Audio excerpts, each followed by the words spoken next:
Hello beautiful viewers.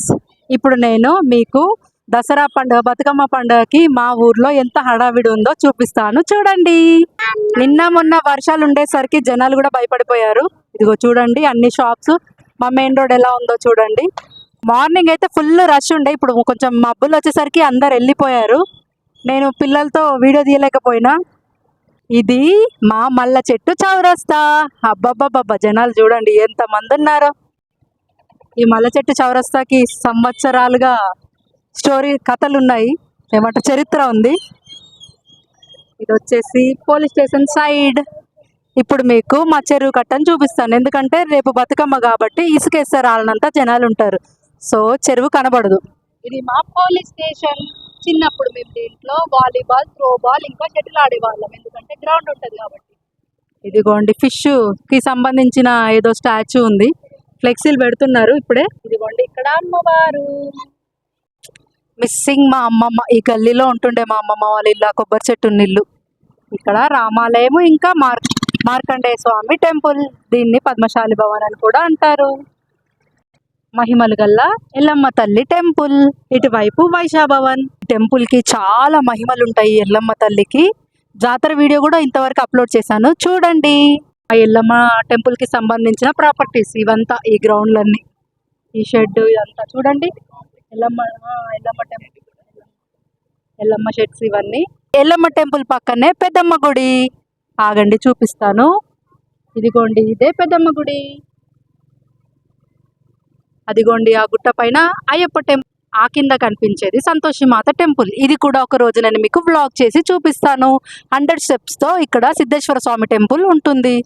Rudramadevi కాలంలో కట్టబడిన శ్రీ సిద్ధేశ్వర స్వామి దేవాలయం గుట్ట పైన ఉంటది, చాలా బాగుంటది.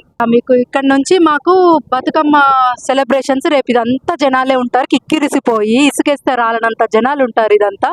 ఇదిగో రజక సంఘం, దీంట్లో రజకులు బతుకమ్మ ఆడతారు. మండేలేశ్వరయ్య దేవాలయం, తెలంగాణ క్రీడా ప్రాంగణం. ఇక్కడ ఒక మినీ పార్క్ ఉంటది. దిగిదిగోండి సమ్మక్క సారలమ్మ గద్దెలు కనబడ్డాయా, జూమ్ చేయమంటారా? ఇదిగోండి మా ఊరి బర్రెలు. మేము ఘాట్ రోడ్ ఎక్కుతున్నాము. ఇదిగో ఇక్కడ స్టే చేస్తున్నారు కదా, రేపు మామూలుగా ఉండదు. రేపు ఆ వీడియో కూడా పెడతాను, లైవ్ వీడియో. చూడండి జిగెల్ జిగెల్ అంటే రేపు గుట్ట పై నుంచి గుట్ట కిందికి వ్యూ. ఇదిగో గుట్ట పైకి వచ్చేసాము. అప్పటికే ఇక్కడ చూడడానికి వచ్చారు. కొడుకమ్మ ఘాట్ అని అంటున్నారు, మా ఎల్లమ్మ చెరువు కట్ట. ఇంతమందిలో రేపు మేము కనబడడం కూడా చాలా కష్టమే. చెరువు నిండుకుండగా కుండలా ఉంది, భలే ఉంది. జనాలందరూ ఇప్పుడే చూసుకుంటున్నారు ఎలా ఉంది, ఎలా ఏర్పాట్లు చేస్తున్నారని. మా దగ్గర అయితే బతుకమ్మ మధ్యాహ్నం 3 గంటలకే స్టార్ట్ అవుతుంది. దసరా రోజు పాలపిట్టను చూడడానికి మేము ఇక్కడికే వస్తాము. ఇంకా ఫ్రెండ్స్ అందరు ఇక్కడే కలుస్తారు కాబట్టి జమ్మి ఇచ్చుకోవడం పుచ్చుకోవడం కూడా ఇక్కడే జరుగుతుంది మాకు. బతుకమ్మలని చెరువులో వేయడానికి ఇలా ఈ షేప్ లో కట్టారు. అప్పుడే ఆల్రెడీ జనాలు వచ్చి చూస్తున్నారు కూడా, చెరువులో నిండుగా వాటర్ ఉన్నాయి కాబట్టి. ఎంత బాగుంది చూడండి, గ్రీనరీగా.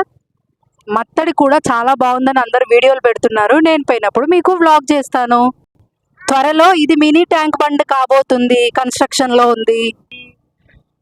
మాకైతే ఇక్కడ అందరికి ఫేవరెట్ స్పాట్ అండి, ఎందుకంటే చాలా గ్రీనరీగా ఉంటది కాబట్టి. ఎర్లీ మార్నింగ్ వాకింగ్ కి చాలా మంది వస్తూ ఉంటారు మా పట్టణ ప్రజలు. అక్కడ ఆల్రెడీ వేరే ఛానల్ వాళ్ళు వచ్చారు, నేను అది కూడా రికార్డ్ చేసుకుంటాను. అభివృద్ధి మంత్రి కావడం వల్ల అభివృద్ధి ఏంది అనేది మనకి ఇక్కడ కనపడే పరిస్థితి ఉన్నది. రేపు వచ్చిన వాళ్ళందరూ కూడా గమనిస్తారు. చాలా విపరీతంగా, అంటే ఇంకా రానున్న ఈ 3 సంవత్సరాల లోపట్ల అభివృద్ధిని చూసేది ఉంటే అరే మంత్రి పదవి రావడం వల్ల మనకి ఎంత అభివృద్ధి జరిగిందని చెప్పి ఆశ్చర్యపోయే పరిస్థితి వస్తుంది. మరి ఈ సందర్భంగా నాకు అవకాశం ఇచ్చినందుకు ఇప్పుడు మేము ఉత్సవ ఎల్లమ్మ చెరువు కట్ట మీద ఉన్నాం. మన ఉత్సవ ఎల్లమ్మ చెరువు కట్ట మీద ప్రతి సంవత్సరం సద్దుల బతుకమ్మ చాలా ప్రతిష్టాత్మకంగా జరుగుతూ ఉంటుంది.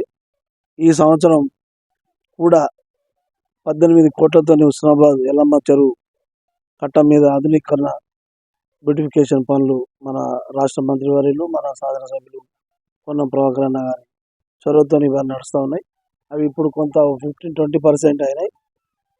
ఇంకా ఈ బతుకమ్మ పండుగ అయిపోయిన తర్వాత 2-3 నెలల్లో వచ్చే నెక్స్ట్ బతుకమ్మకి అయితే ఫుల్ షేప్లో ఈ పనులు అయిపోతాయి. లోపల బోట్లు తిరుగుతాయి.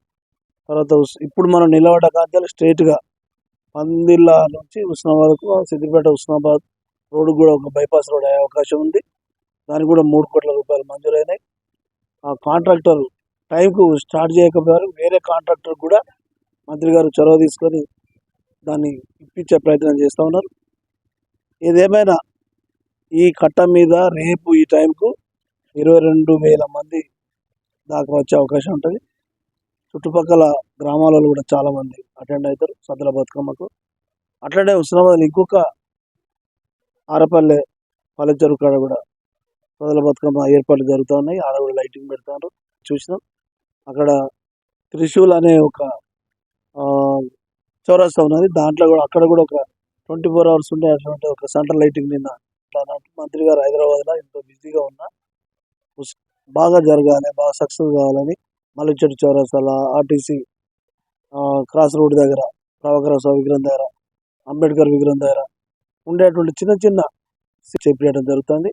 ఇంకా కొడుకు రాజు గారు కూడా రావడం జరిగింది. వారే ప్రత్యేకంగా చొరవ తీసుకొని 15-20 రోజుల నుంచి ఈ డెవలప్మెంట్ పనులు చూస్తూ ఉన్నారు. ఇక్కడ మరొక కొమటి చెరువు లెక్క లేదు, మరొక లక్నవరం లెక్క మన దగ్గర కూడా బోట్ అవకాశం ఉంది. తర్వాత కప్పగుట్ట కూడా 29, తర్వాత 2 అక్టోబర్ మహాత్మా గాంధీ గారి పుట్టినరోజు నాడే ఇప్పటికీ అక్టోబర్ మళ్ళీ ఈసారి కూడా అట్నే వచ్చింది.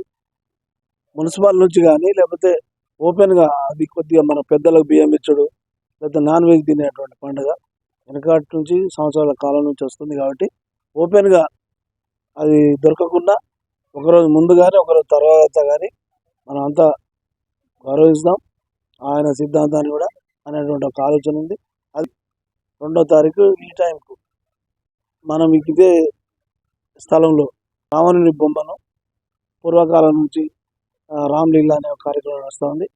వచ్చేసారి దాన్ని కూడా కొంత కరెక్ట్ కాదు, ఎందుకు ఇట్లా చేస్తాను, అది రామాయణం, ధూమపానం చేయొద్దు, బాగా మనం ఆరోగ్యంగా ఉండాలంటే ఇవన్నీ చేయొద్దు అన్నట్టుగా అలాంటి ఒక బొమ్మను పెట్టి ఆ స్ట్రక్చర్ని పెట్టి దాన్ని కాల్చే ప్రయత్నం చేద్దామన్నట్టు కూడా మంత్రి గారికి కూడా వారికి కూడా ఉంది, మన అందరికి కూడా ఉంది. ఇక్కడ బాగా నీళ్లు ఉన్నాయి. పెద్దలు మన మంత్రివారిలో ఒక ఎమర్జెన్సీ గేట్ పెట్టడం జరిగింది. ఫుల్గా నిండింది. ఇవాళ కూడా నేను మాలపల్లి పోయిన పొద్దున ఫుల్ వాటర్ వస్తున్నాయి. నిన్న మొన్న ఇంకా బాగా ప్రెషర్గా వస్తుండే. నిన్న దానికన్నా ఒక 10% తగ్గినాయి. అంటే ఇంకా 4-5 రోజులు వర్షాలు లేకపోతే ఇంకా కూడా తగ్గిపోతాయి.